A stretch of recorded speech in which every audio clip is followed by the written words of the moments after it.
Jonathan Deveau, bonjour. Bonjour. Vous êtes issu du mouvement France Insoumise, ici dans le Gard. On le disait, 67% pour Emmanuel Macron, près de 67%.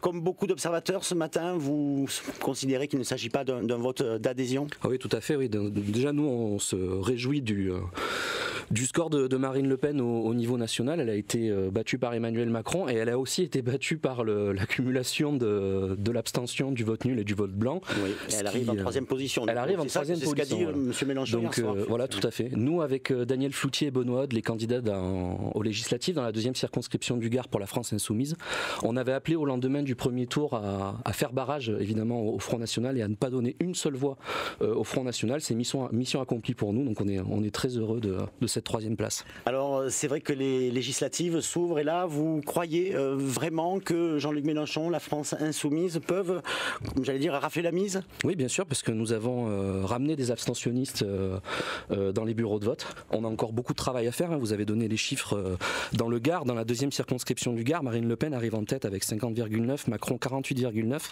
et vous avez 37% d'abstention, de vote blanc et de vote nul dans la deuxième circo, donc de Saint-Gilles à Sommières.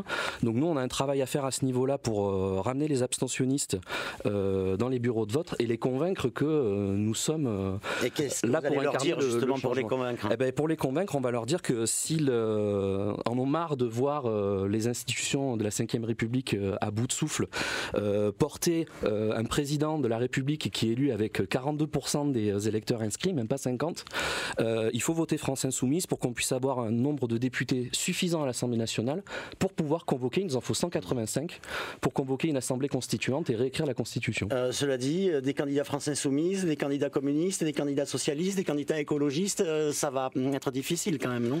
Oui, c'est évidemment, ça ajoute un petit peu de difficulté, mais ce n'est pas impossible. Jean-Luc Mélenchon est parti sans alliance avec le Parti Socialiste de Benoît Hamon à la présidentielle. Il a quasiment fait 20%.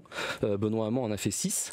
Pour ce qui est du PC, dans le cas de notre circonscription, il y a une discussion qui est en cours et qui devrait aboutir d'ici à mercredi. Les échanges sont compliqués parce que les exigences de part et d'autre sont évidemment importantes et parfois difficiles à satisfaire, mais pour l'instant on ne ferme pas la porte à la discussion, même si c'est très compliqué. Donc c'est à suivre. Merci Jonathan Deveau d'avoir été notre invité ce matin. Je rappelle que vous êtes donc un des porte-parole de France Insoumise.